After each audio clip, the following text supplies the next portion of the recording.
Imagine करो, एक बंदा है जो जंगल में जा रहा है एंड चलते चलते चलते चलते उसका पक्का रास्ता खत्म होता है एंड वो कच्चे रास्ते के ऊपर उतरता है। फिर चलते चलते थोड़ा सा उसके पैर में हल्की सी गुदगुदी सी महसूस होती है उसको। एंड फिर जब वो नीचे देखता है तो उसको फील होता है कुछ काट कर चला गया उसको। और फिर वो आगे देखता है तो उसको सांप चलते हुए दिखता है एंड उसको रियलाइज हो जाता है कि उसको सांप ने काट लिया। एंड वो जमीन पर गिर जाता है। गिरते गिरते वो देखता है कि उसके सामने एग्जैक्टली यार हॉस्पिटल है। एंड गिरने के हालांकि वो गिर चुका है, फिर भी उसको पता है, उसको इतना रियलाइजेशन है खुद के बारे में कि उसके पास इतना एनर्जी है कि वो उठ कर हॉस्पिटल जाए एंड अपना इलाज करवाए। तो तुम्हें क्या लगता है एक नॉर्मल इंसान क्या करेगा इस सिचुएशन में? वो उठेगा एंड जाके अपना इलाज करवाएगा, right? But here is come the twist. वो बंदा लेटे लेटे सोचता है, यार मैंने क्या गलत किया था? भगवान ने मुझे ये सजा क्यों दी? मैं तो सबके साथ अच्छा करता हूँ, मैंने उस सांप का क्या बिगाड़ा था यार? उसने मुझे ही क्यों काटा? मैंने तो कुछ किया भी नहीं था, मुझे किस चीज की सजा मिल रही है? और इसी को कहते हैं द विक्टिम माइंडसेट। तुम पूछोगे कि इस इंफॉर्मेशन का मैं क्या करूं, मैं कैसे अप्लाई करूं अपनी लाइफ में, मैं इसको यूटिलाइज कैसे करूं अपनी लाइफ में? तो देखो, सीन ऐसा है कि कोई भी सिचुएशन आती है तो आपके पास हमेशा दो रास्ते होते हैं। या तो उससे फाइट करना है, उससे लड़ना है, या तो फिर कोप करना है, ठीक है? बात ऐसी है कि कोप करना बहुत ही इजी होता है। अगर आप किसी भी सिचुएशन से लड़ते हो तो आपको बहुत मेहनत लगती है, बहुत एनर्जी लगती है एंड आप खुद कई बार चेंज करना पड़ता है, खुद के रास्ते को स्ट्रेटेजीज बनानी पड़ती है, मेहनत लगती है, एग्जॉस्ट होती है आपकी एनर्जी, ठीक है? तो ब्रेन के लिए सबसे ज्यादा इजी रास्ता कौन सा है? ऑब्वियसली कोप करना। सारा ब्लेम किसी और के पर डाल देना। मेरी सैलरी क्यों कम है? क्योंकि भगवान नहीं चाहते कि मैं ग्रो करूं। मेरे पास गर्लफ्रेंड क्यों नहीं है? क्योंकि मेरी मम्मी ने मुझे बचपन में कॉम्प्लेन नहीं पिलाया था। मेरे बाल क्यों जा रहे हैं? क्योंकि मेरे पापा ने मेहंदी लगवा दी थी छोटे पर। इसको कहते हैं कॉपिंग मैनेजर।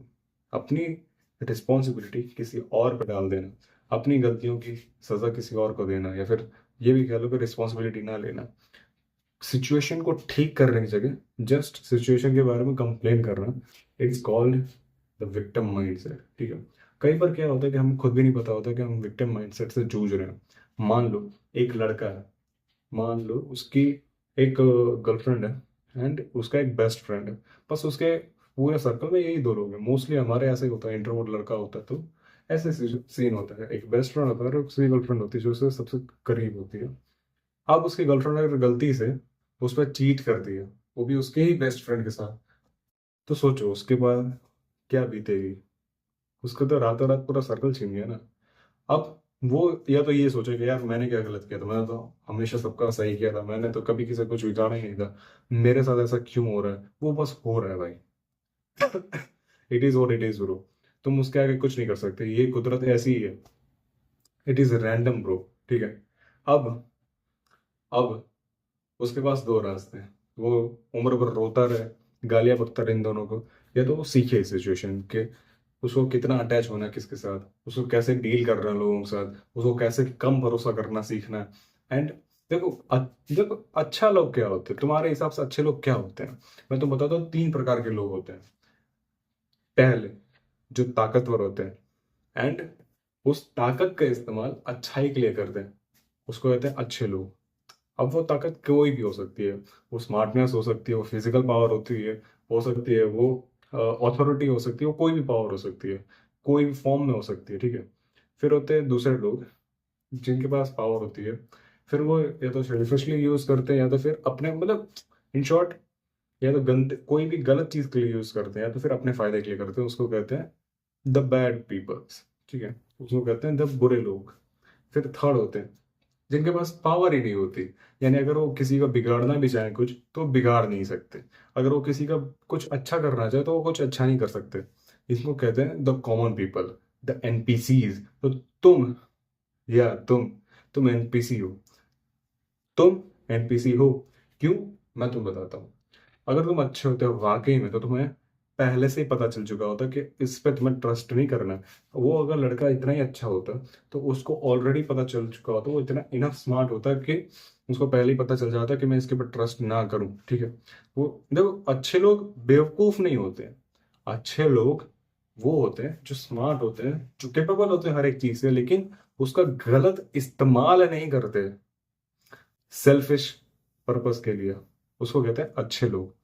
मेरे पास बॉडी है, मेरे पास पावर है, मैं पावरफुल हूँ, लेकिन मैं उससे यूज करके किसी को रैगिंग नहीं कर रहा किसी की, मैं उसका गलत फायदा नहीं उठा रहा, इसलिए मैं अच्छा हूँ। वहीं अगर मैं, मेरे पास बॉडी वॉडी और मैं किसी की रैगिंग कर रहा हूँ अपने खुद के फायदे के लिए, खुद के मजाक के लिए, तो मैं बुरा इंसान हूँ। लेकिन अगर मैं वो बंदा हूँ जिसकी रैगिंग हो रही है, जिसको खुद का कहते हैं ना, साइड लेना नहीं आ रहा, खुद की साइड लेना नहीं आ रहा, खुद की इतनी ताकत ही नहीं कि वो अपोज कर सके, तो मैं कुछ नहीं हूँ ब्रो। मैं विक्टिम हूँ, मैं विक्टिम हूँ। तो विक्टिम और विक्टिम माइंड से दोनों अलग होते हैं। विक्टिम में भी सिचुएशन तुम बना दे, यू नेवर नो, ठीक है। लेकिन विक्टिम माइंडसेट तुम बनाते हो अपना। एंड जिसका विक्टिम माइंड होता है ना, वो कभी ग्रोथ के बारे में सोचता ही नहीं, वो कभी ग्रो कर ही नहीं सकता। एंड ये सिचुएशन कैसे आती है पता है? क्योंकि हम बहुत ही आलसी होते हैं, हम चेंज होना ही नहीं चाहते। हम अगर एक्सेप्ट कर लेते हैं कि हाँ चलो, मैंने अगर मान लिया कि हाँ मेरा चैनल ग्रो नहीं कर रहा, क्यों? मे बी एल्गोरिदम की गलती है, मे बी मेरे नसीब की गलती है, मे बी मैं तो बहुत अच्छी वीडियो डालता हूँ भाई, मे बी ऑडियंस मेरे टेस्ट नहीं समझ पा रही है। हो सकता है ना, मैं बोल सकता हूँ, मेरा मैं बोल सकता हूँ मेरा मन। पर वो क्या हो गया, विक्टिम माइंडसेट। लेकिन मैं इस सिचुएशन में क्या सीख सकता हूँ?